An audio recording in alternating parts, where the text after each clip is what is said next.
Veku mohol byť hádam aj prapradedom.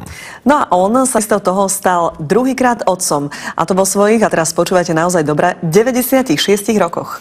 Okrem nového prírastku tak nadobudol aj titul Najstarší otec na svete.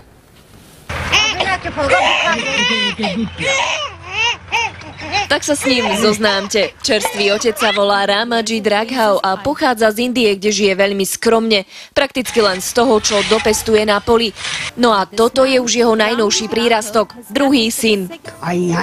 Každý sa čuduje, ako je to vôbec možné. Podľa mňa je to Božia vôľa. Tak to chcela, tak to je. Ramajit podľa vlastných slov prežil takmer celý život v celibáte. Vraj si chcel počkať na tú pravú. No a stalo sa. Pred 12 rokmi sa zoznámil so svojou súčasnou manželkou. A potom to prišlo. V 94-ke sa mu narodil prvý syn, teraz druhý.